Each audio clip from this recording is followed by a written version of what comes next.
A gente volta a falar sobre a situação do ex-presidente Lula, gentilmente nos atendendo, a jurista, professora da USP, Janaína Pascoal. Professora, como vai? Obrigado mais uma vez pela atenção. Eu que agradeço a honra do convite. Bom dia, Tiago. Bom dia, Joseval, Vila e todos os ouvintes. Professora, a gente ouviu agora há pouco alguns integrantes do PT instigando a desobediência das leis e a desobediência de uma eventual...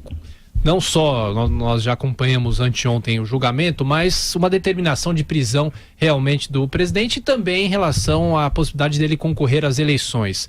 Que leitura que a senhora faz disso? É uma tentativa de desafiar a justiça? É o que resta para o PT?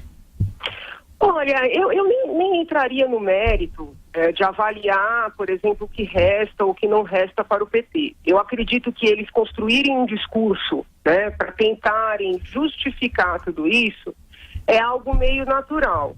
O que me preocupa, e aí eu acho que as autoridades deveriam agir, né, é o fato deles estarem estimulando que outras pessoas pratiquem crimes.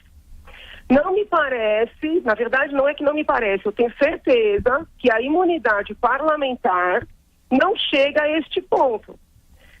Nós estamos diante de comportamentos que podem caracterizar o crime de instigação ao crime e, a depender, até mesmo instigação ao próprio terrorismo. Hoje a gente tem uma legislação bastante dura referente a atos de terrorismo. Então eu acho que as autoridades haveriam de intervir. Me parece que seria caso da Procuradoria-Geral da República instaurar inquérito para apurar essas falas dos parlamentares. Porque, veja, a gente tem que entender que quando um líder fala, aquilo tem um impacto na ponta. Não adianta depois dizer, olha, não, mas esse não era meu intuito, eu não queria que ninguém quebrasse nada, eu não queria que ninguém matasse ninguém. Perdão, não são quaisquer pessoas, são líderes nacionais, Goste-se deles ou não, eles têm um papel, eles têm uma representatividade, eles têm seguidores, quase fãs, então eles têm que se responsabilizar por essas falas. Se eles quiserem criar a ficção de que está sendo perseguido, de que os juízes erraram, de que, sabe, isso aí tudo bem, está no âmbito do discurso, da argumentação, até da linha de defesa, se não jurídica histórica, vamos dizer assim. Eles estão tentando criar um discurso para preservar, vamos dizer, a sua história. Então, isso não tem nada de criminoso. Aí fica uma avaliação em termos morais, quem vai concordar, quem vai discordar, é outra história. Agora, ir para a televisão, falar em matar, falar em quebrar, falar em descumprir lei, isso é muito grave. E eu fico preocupada porque eu convivo com jovens. Eu sou professora universitária há 20 anos. E eu sei que isso tem reflexo na cabeça deles. Eles acreditam nisso. Então a gente tem que parar de permitir essa situação. Isso passa da liberdade de expressão. Passa completamente. E é papel, com todo respeito, da Procuradoria-Geral da República. Porque, infelizmente, a corrupção tomou conta dos políticos de uma maneira que os outros políticos não fazem nada. Porque seria caso também os outros parlamentares falarem, não, peraí, isso aí não pode. Instaurarem uma medida, vamos dizer assim, administrativa dentro do Senado ou dentro da Câmara, agora não me recordo se tem deputado também fazendo isso. Existem meios administrativos e jurídicos, do ponto de vista judicial, que podem ser adotados. Ninguém faz nada.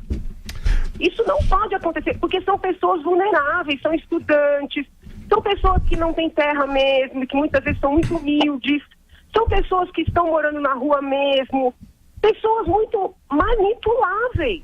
Doutora Janaína, Joseval, bom dia. Como é que vai, doutor? Eu tenho a mesma expressão de revolta contra a instigância, a quebra da paz no Brasil, mas a lei do terrorismo, contra o terrorismo que a senhora cita, no Pará, ele define o que seja terrorismo: ameaçar, transportar, vazar, trazer consigo explosivos ou sabotar aeroportos, etc. Mas no parágrafo 2º, o artigo 1º, diz o seguinte: o disposto neste artigo não se aplica à conduta individual ou coletiva de pessoas em manifestações políticas, movimentos sociais, sindicatos, e vai por aí afora.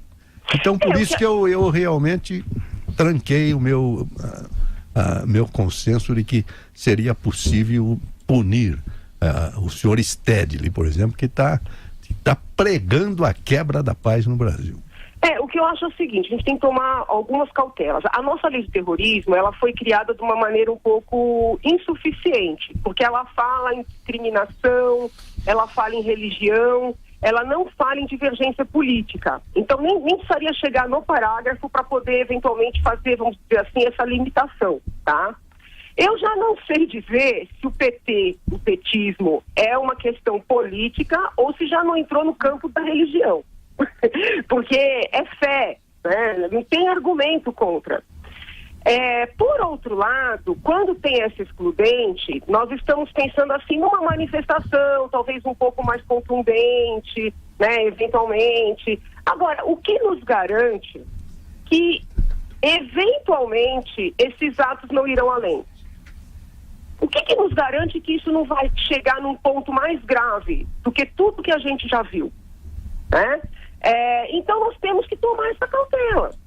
Bom, se não vai fazer uma representação com base na lei de terrorismo, por essa questão de tipicidade, façamos pelo menos com fulcro no Código Penal que proíbe a instigação. Veja, eu não estou querendo que prenda ninguém pelo seu discurso, mas eu acho que tem que ter algum tipo de procedimento para que essas pessoas entendam que elas não podem fazer isso.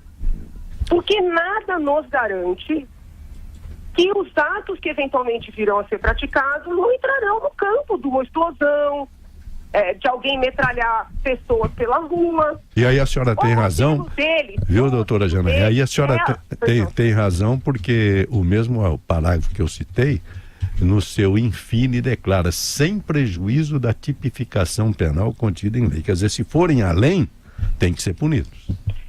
Então a gente tem que tomar essa cautela, porque as pessoas costumam ter assim a crença, né, ou a convicção de que a história só evolui, né, que as coisas só melhoram. Só que quando a gente para estudar a história de verdade, nós percebemos que não é assim, né?